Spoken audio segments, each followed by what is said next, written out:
The day begins before the sun has fully broken the horizon, and the world is painted in shades of blue and gray.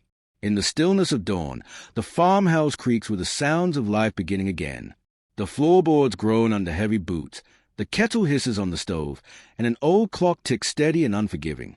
Thomas Finch, 6'2", moves with a kind of slowness that's owned, not from laziness, but from years of weathering both storms and seasons.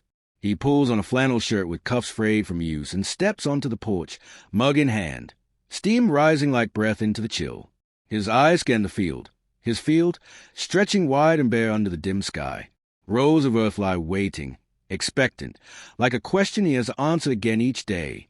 A gust of wind carries with it the scent of coming rain, or perhaps it's just memory playing tricks. Either way, Thomas takes a long sip of coffee and winces. It's too bitter. Just like the news he opened yesterday, another notice from a bank. Final warning. In the barn, the animals rustle, and he begins a routine. Feed the chickens. Check the water trough.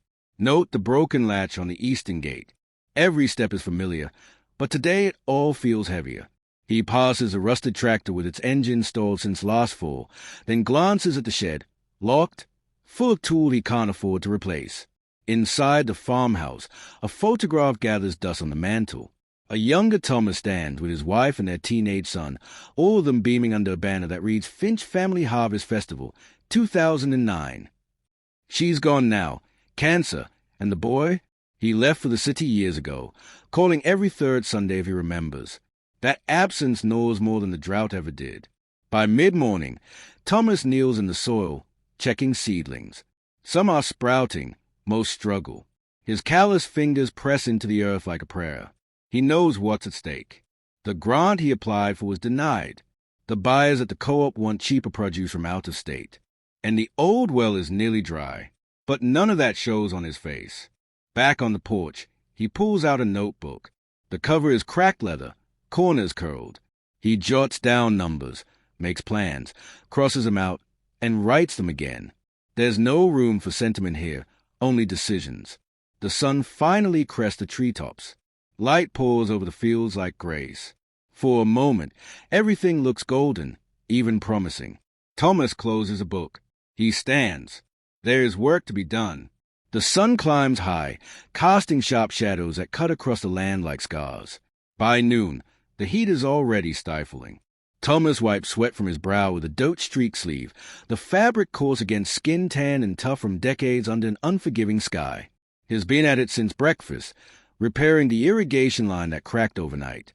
A shallow trench stretches before him, brittle earth crumbling under his shovel. The system, a patchwork of salvaged PVC and frayed hoses, is the last line between his crops and another failed season. The leak is worse than he feared. He crouches down, squinting at the split. Water seeps slowly into the date, wasteful, unrelenting. He sighs, deep and weary, then rummages through a metal toolbox. Gaskets worn, clamps rusted, and the spare pipe he was saving? It's been reproposed, weeks ago, to prop up the collapsing corner of the chicken coop. Choices like these don't feel like choices anymore. He works in silence, save for the distant bleating of goats and the steady hum of bees from the nearby clover patch. His hands move out of memory more than intent, tightening the makeshift fix with a wired twist and silent resolve. There's no margin for error, just as there's no one else to call. A few acres away, rows of corn struggle under the sun, their leaves curling like fists.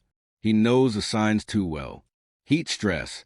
Without water by dusk, they'll wither, and with them, the season's hope. Back at the barn, Thomas flips through a tattered binder, his planting log, irrigation notes, crop cycles. The handwriting has changed over time, once neat and ambitious, now terse, pragmatic. Numbers, yields, expenses, losses. He pulls out his phone. Reception's poor, as usual, but he taps the screen anyway, navigating to the grant site. Still ineligible. He scrolls to an email from the produce distributor. Due to supply chain changes, we are suspending new agreements with independent vendors. He places the phone face down. For a moment, he leans against the barn wall, head bowed, breathing slow and steady. It's not defeat, but it's close. Then a sound pulls him upright. A distant thunk, metal on metal. He follows it to the edge of the field, where the eastern gate swings wildly in the wind, its broken latch clanging against the post. He closes it, ties it shut with a length of rope. The field stares back at him, silent, stubborn, alive in a way only land can be. It dazes him to give up, to walk away. But Thomas just stands there, shoulders squared, jaw set. The heat burns. The crops need water. The line will hold. Maybe. He turns and walks back toward the trench, back toward the broken pipe. He doesn't speak, but the message is clear. Not yet. By the time the sun begins its slow descent, the land has turned to amber. The sky bleeds with color, deep gold, rusted red, casting long shadows that stretch across the weary soil. Thomas stands at the edge of the cornfield, a cracked plastic bucket in one hand, a slow ache in both knees. The patched irrigation line held, but barely. Only the southern rows drank today. The rest will wait until morning, if they can. Back inside the barn, the scent of old hay and engine grease lingers. He sits on an overturned crate, peeling off his glove with fingers that no longer bend without protest. On the shelf above him, an old ledger catches his eye. He hasn't touched it in years.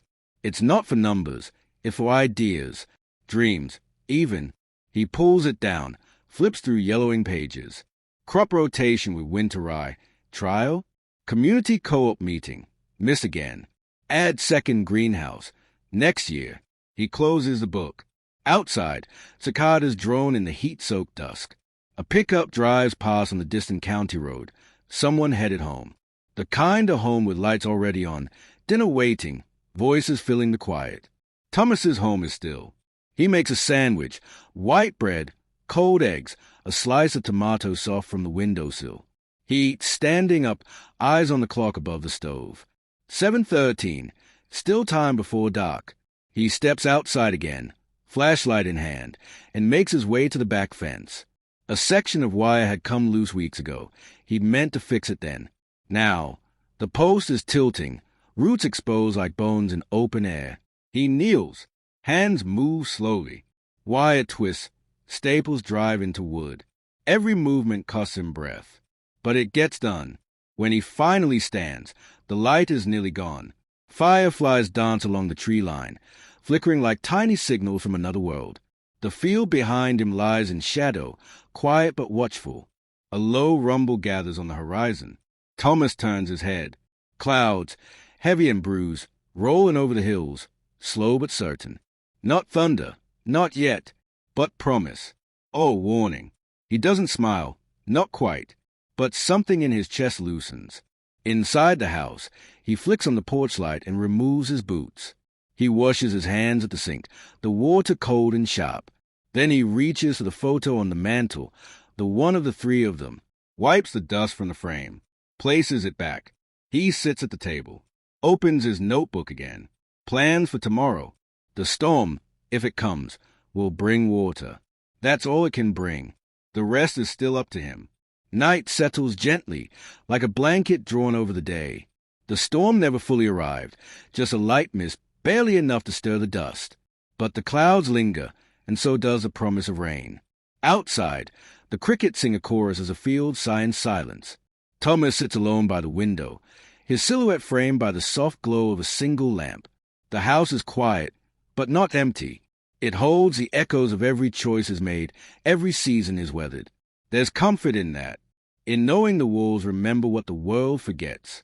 On the table before him lies the same notebook, now open to a fresh page. No numbers this time. Just one line written slowly, deliberately. Keep going. The words are simple. They always have been. Survival isn't dramatic. It's repetitive, steady, built in layers over time. Thomas doesn't think of himself as brave. He thinks of himself as necessary. Outside, the fields stretch into darkness, rows upon rows of crops not yet surrendered. He has lost plenty over the years, to drought, to pests, to market shifts and bad luck, but has never lost his place here. The land doesn't always reward, but it always reflects. What you give, it remembers. He moves through the house with practiced grace, locking doors, checking windows, setting the kettle on. The rituals matter. They hold things in place. In the living room, he pauses again by the photo. He looks longer this time, not with sorrow, but with gratitude. The past is no longer a wound. It's a root. A sudden wind rattles the shutters, but it doesn't startle him. He steps back out onto the porch, mug in hand, as the breeze brushes past. The air smells of soil and promise. Somewhere, far off, a distant clap of thunder rolls low across the hills. He closes his eyes. There will be more broken pipes, more harsh seasons, more days when nothing goes right. But there will also be mornings with birdsong, calves born strong, seeds that take root when he least expects.